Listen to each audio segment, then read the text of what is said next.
Le vin coule à flot, les rires emplissent l'air, et les couverts s'entrechoquent doucement sur les assiettes. Une douzaine de visages souriants illuminent la table, se penchant et partageant des récits qui semblent sans effort. Pourtant, en dessous, un pied pince nerveusement. Un verre est tenu un peu trop fermement. Il y a une sottise non dite qui tisse une trame à travers le dialogue, comme un courant caché sous des eaux calmes. Des compliments portant des allusions à la compétition. Des sourires qui apparaissent avec un léger retard. Un toast est proposé et tout le monde lève son verre. Pourtant, un homme au bout de la table lève son verre avec un temps de retard, son regard balayant la pièce, non pas avec chaleur, mais avec froideur. Ceci est plus qu'un simple rassemblement familial, Léon.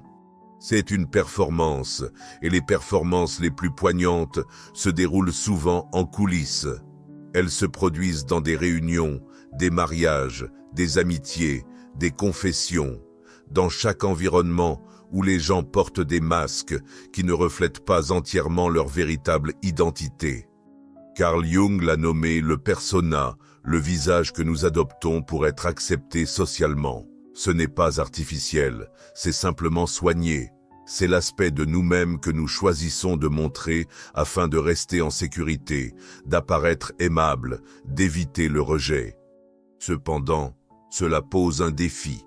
Chaque masque cache quelque chose. Parfois, il cache la peur. Parfois, il cache la honte. Mais souvent, il cache de véritables intentions. Vous pourriez croire connaître quelqu'un, mais ce que vous savez réellement, c'est la version qu'il vous permet d'observer. Fréquemment, ce qu'il révèle est adapté pour correspondre à vos désirs. Alors, comment pouvez-vous discerner à qui vous avez réellement affaire? Comment voyez-vous au-delà de l'acte sans le dépouiller? Machiavelli a dédié sa vie à explorer cette question. Pas d'un point de vue cynique mais pragmatique. Il ne s'est pas demandé « Comment puis-je faire confiance aux gens ?» mais plutôt « Que se passe-t-il lorsque vous cessez de faire confiance à leurs mots et commencez à observer leurs actions sous stress ?» Dans un monde peuplé de prétendants, de dirigeants et de trahisons, Machiavelli a découvert des vérités que beaucoup se sentent trop intimidés pour exprimer. Les gens dévoilent leurs intentions, non pas par leurs discours, mais par leurs réactions. Pourtant, ces réactions ne sont pas obtenues en les confrontant. Elles ne sont pas gagnées en exigeant la franchise. Vous découvrez leur véritable nature en testant la façade qu'ils présentent.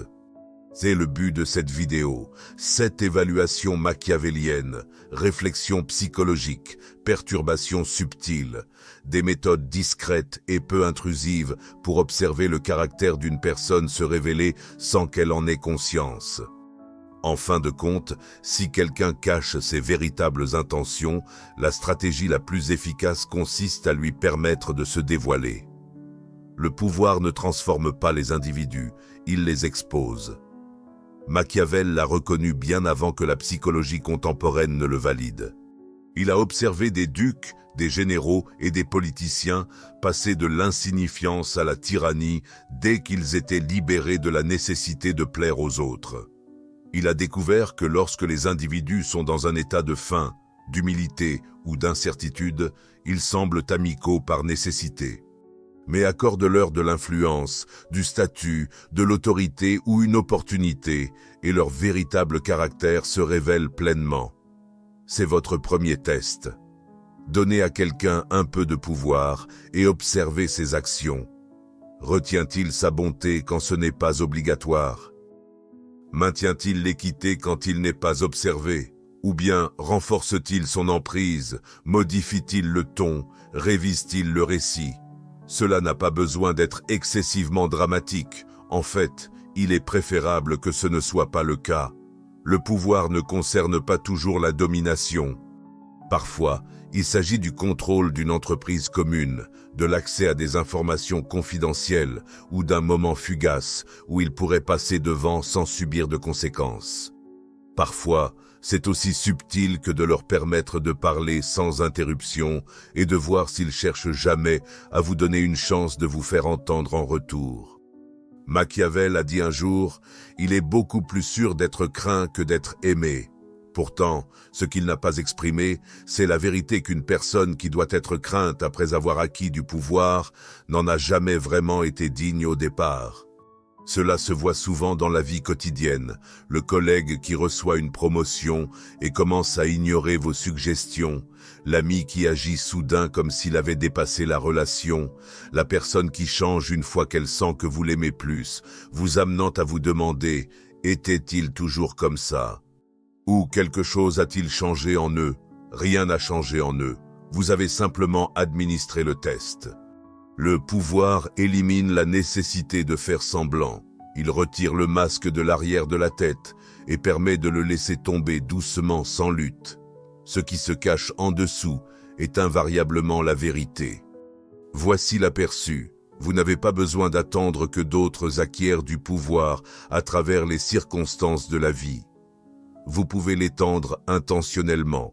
Juste un peu d'espace, juste un soupçon d'influence, juste assez de marge de manœuvre.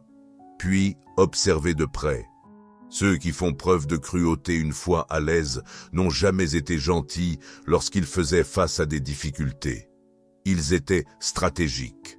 Maintenant que le masque a été abandonné, leurs véritables motivations deviennent évidentes sur leurs traits. Accordez-leur le pouvoir, non pas pour les élever ou les apaiser, mais pour exposer leur vrai visage.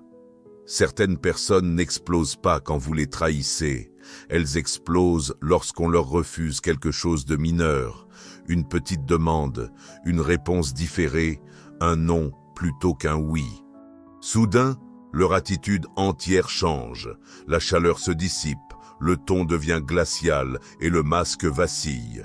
Cela représente votre second test. Retenez quelque chose de trivial et observez ce qui émerge.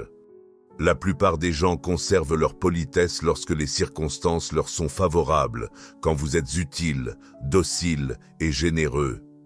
Mais essayez de retenir quelque chose d'insignifiant, quelque chose auquel ils ne sont pas en droit de s'attendre, mais qu'ils attendent néanmoins. En un instant, vous découvrirez plus sur eux que jamais durant des années de conversation. Pourquoi cela fonctionne? Parce que l'illusion de contrôle est ce qui permet à de nombreuses personnalités manipulatrices de prospérer. Dès que vous perturbez leur schéma, vous dévoilez leur sentiment d'entitlement profond. Et les frontières représentent la plus grande menace à cet entitlement. Carl Jung a suggéré que chaque personne a une ombre, la part de nous qui abrite nos impulsions cachées, notre rage non reconnue et notre égoïsme déguisé en sollicitude. Lorsque quelqu'un réagit de manière exagérée à un refus mineur, vous ne voyez pas leur surface. Vous regardez dans leur ombre, non pas en raison d'une agression contre eux, mais parce que vous avez refusé de jouer votre rôle attendu. Ils ne crieront peut-être pas, ils pourraient simplement retirer leur affection, devenir indifférents ou sarcastiques. Ils pourraient faire remarquer « Waouh, c'était inattendu » ou « Je ne m'attendais pas à ce que tu agisses ainsi ». Des déclarations comme celle-ci manquent de neutralité. Elles exercent une pression, elles marquent le début de la manipulation émotionnelle. Ce qu'il est crucial de comprendre, c'est que les personnes émotionnellement saines gèrent la déception avec aisance. En revanche, celles qui ont des tendances manipulatrices perçoivent les refus mineurs comme des actes de trahison. Machiavel a souvent noté cette dynamique dans les cours royales. Le noble qui s'illumine lorsqu'on lui accorde une faveur, mais se transforme en serpent lorsque cela prend du temps. L'allié qui applaudit vos efforts tant que cela lui profite, pour ensuite vous dénigrer quand il ne reçoit pas ce qu'il souhaite. Il a compris que les jeux de pouvoir ne reposent pas sur de grandes trahisons. En réalité, ils révèlent comment les gens réagissent lorsque vous leur refusez ce qu'ils estiment leur être dû. Alors, refusez-leur doucement et calmement quelque chose, sans hostilité. Observez, non avec de l'appréhension, mais avec perspicacité. Ce n'est pas le refus qui est périlleux, ce sont les vérités qui émergent de leur réaction. Le contrôle ne se manifeste pas toujours par des cris ou une oppression ouverte. Parfois, il se présente sous la forme d'une urgence, comme quelqu'un suppliant une réponse immédiate. C'est comparable à recevoir plusieurs messages lorsque vous n'avez pas encore répondu. Pensez à un ami vous disant « Pourquoi m'ignores-tu » alors que vous preniez simplement un instant pour respirer. Cela nous amène à votre troisième test. Faites une pause, retardez votre réponse, perturbez le rythme établi, puis regardez attentivement qui peut supporter l'incertitude et qui a du mal. À une époque habituée aux réponses rapides, aux accusés de réception et aux validations immédiates, le silence peut sembler être une forme de punition pour ceux qui sont en insécurité. Pourtant, pour l'esprit machiavélique, le silence n'est pas une absence, c'est une information. Machiavel a compris une vérité essentielle que la plupart ignorent. La manière dont les individus réagissent à votre silence en dit beaucoup plus sur eux que les mots qu'ils prononcent. En retardant délibérément et calmement votre réponse, sans intention négative, vous créez un espace, et dans cet espace, des vérités commencent à émerger.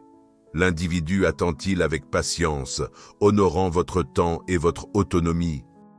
Ou tente-t-il de reprendre le contrôle par des accusations, des culpabilisations, ou pire, en se retirant pour vous forcer à les poursuivre? En psychologie, nous appelons cela le renforcement intermittent. Le comportement tend à devenir plus obsessionnel lorsque les récompenses qu'il fournit sont imprévisibles. Ceux qui ont des traits narcissiques et manipulateurs comprennent instinctivement ce concept. Cela explique pourquoi ils choisissent souvent de se taire, non par besoin d'espace personnel, mais pour induire en vous une spirale de confusion. Cependant, ce test change la donne. En choisissant le silence vous-même, non pas comme une attaque, mais comme un reflet, vous les forcez à confronter leur propre désarroi. Pour les individus qui cherchent à dominer votre paysage émotionnel, ce revirement est intolérable. Machiavel a noté, la promesse faite était une nécessité du passé, et la parole brisée est une nécessité du présent. Son intention n'était pas de se montrer dur, il voulait être perspicace. Les gens expriment souvent ce qu'ils ressentent jusqu'à ce que le silence émette des doutes sur leur récit. C'est à ce moment-là que le masque se brise et que leurs véritables intentions apparaissent. Alors, essayez. Hésitez avant de répondre. Laissez-les exister sans votre validation. Laissez le silence s'installer et observez ce qu'il invite. Ceux qui deviennent anxieux lorsqu'ils ne contrôlent plus votre temps n'ont jamais vraiment cherché à se connecter avec vous. Ils visaient à posséder le récit. La loyauté ne se forge pas dans la solitude, elle se teste dans la compétition. Cela nous amène au quatrième test. Introduisez une troisième personne et observez la transformation. La nouvelle personne n'a pas besoin d'être supérieure, elle doit simplement apporter de la nouveauté, un type de présence différent. Soudain, l'individu que vous pensiez connaître commence à agir différemment. Il pourrait rire plus fort, parler plus vite ou changer sa posture. Il peut interrompre subtilement, corriger vos récits ou vous ignorer complètement. Vous n'êtes plus leur seul public, et cela change tout. Machiavel a constamment été témoin de cela à la cour. À un instant, un duc flatte le prince. Au moment suivant, un envoyé étranger arrive avec des cadeaux et des promesses, poussant le duc à changer d'allégeance avec aisance. Pourquoi cela arrive-t-il ? Parce que l'émergence d'une nouvelle opportunité révèle la véritable nature transactionnelle de la relation initiale. Le tiers ne corrompt pas la connexion, il la rend visible. En termes psychologiques, ce phénomène est connu sous le nom de triangulation. Un concept qui met en lumière la manipulation des dynamiques lorsqu'une troisième personne rejoint un couple. Ce test, cependant, n'a pas besoin de manipulation. Il exige simplement de l'observation. Si quelqu'un commence à se disputer votre attention à l'arrivée d'un autre, vous mettant subtilement de côté, minimisant votre importance et attirant l'attention sur lui-même, cela révèle tout. Il n'était jamais en relation avec vous. Ils étaient en relation avec votre utilité. Ils recherchaient la reconnaissance et avaient besoin de se sentir importants. Dès qu'une autre personne reflète ce besoin de manière plus distincte, ils se dirigent vers elle. Pire encore, s'ils essaient de retourner le tiers contre vous ou de manipuler tous les deux l'un contre l'autre, ce n'est pas de la connexion, c'est une quête de pouvoir. Léon a écrit « Quiconque combat des monstres doit veiller à ne pas devenir un monstre lui-même ». Lorsqu'une personne modifie son comportement en présence de la concurrence, elle était déjà sur ce chemin, vous n'aviez simplement pas vu les lumières s'allumer. Ce test est nuancé. Aucune accusation ni théâtre impliqué. Vous laissez simplement le troisième Léon J entrer dans l'espace et vous observez. Se rapproche-t-il de vous ou se dirige-t-il vers cette nouvelle présence? Les individus qui changent à la moindre indication d'option supérieure n'étaient jamais vraiment avec vous. Ils étaient alignés avec l'opportunité. Nous incarnons tous des rôles, le leader, le soutien, le suiveur, le type silencieux, celui sur qui l'on peut compter. Parfois, ces rôles sont formulés, tandis que d'autres fois, ils restent implicites. Une fois ces rôles établis, la dynamique devient prévisible, stable et sécurisée. Mais que se passe-t-il si vous perturbez le script? C'est votre cinquième test. Sans avertissement, inversez les rôles. Si vous écoutez habituellement, commencez à parler davantage. Si vous êtes celui qui pose généralement des questions, abstenez-vous de le faire. Si vous êtes celui qui maintient la paix, laissez le silence s'installer, puis prêtez attention, car le rôle que vous êtes censé remplir est celui qui offre le plus d'avantages. Machiavel a reconnu que le pouvoir réside dans la reconnaissance des schémas et que la véritable disruption est la force unique qui dévoile le vrai caractère. Lorsque vous changez de rôle, vous n'agissez pas par égoïsme. Au contraire, vous contestez l'accord non articulé.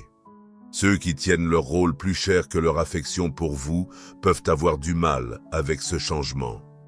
Ils diront « tu as changé » et ils pourraient se retirer, devenir distants ou même essayer de rétablir leur statut précédent en utilisant la culpabilité ou des tactiques passives-agressives.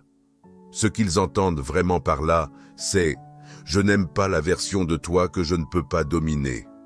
Carl Jung nous a averti que la persona n'est pas seulement l'image que nous présentons, elle comprend également ce dont les autres ont besoin, que nous soyons pour leur propre sentiment de sécurité.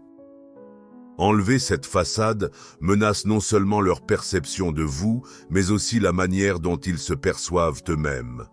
Il y a un moment poignant et inconfortable dans ce processus, une prise de conscience que certaines personnes n'apprécient pas votre croissance. En fait, elles vous apprécient moins parce que votre développement perturbe le confort de la dynamique existante.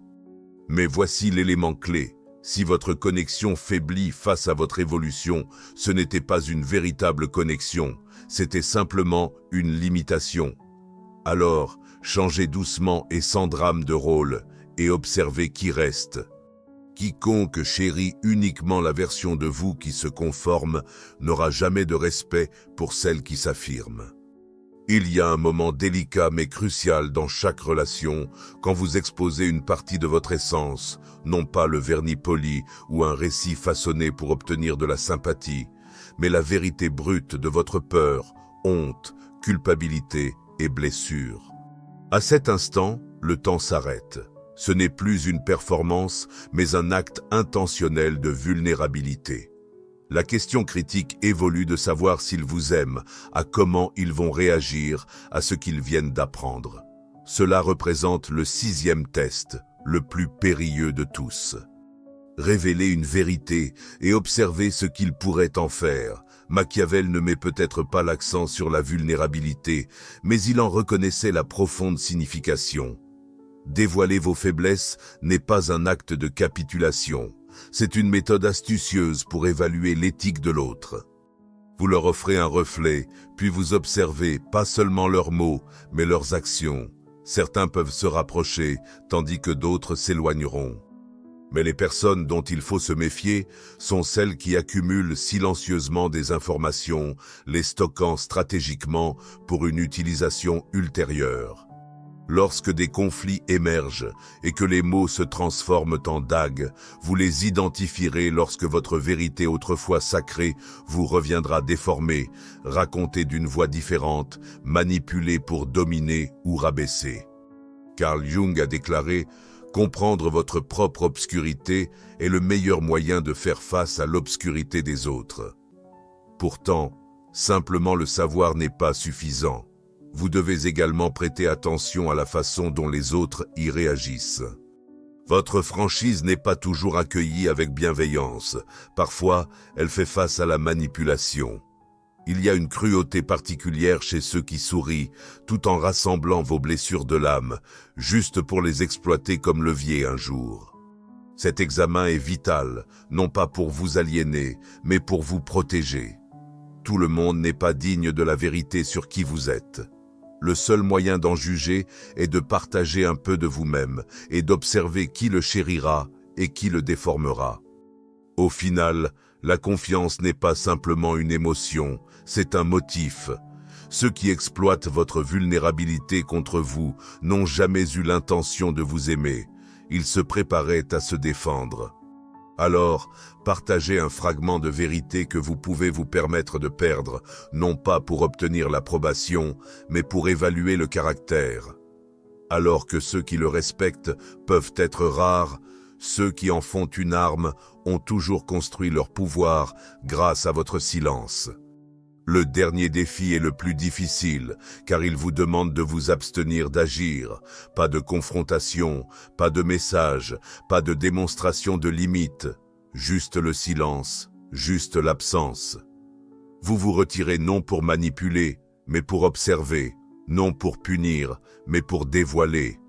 Ce qui se passe ensuite révèle tout, car l'absence n'est pas neutre. Elle agit comme un miroir qui met en lumière la réalité. Dans votre silence, les façades s'effondrent.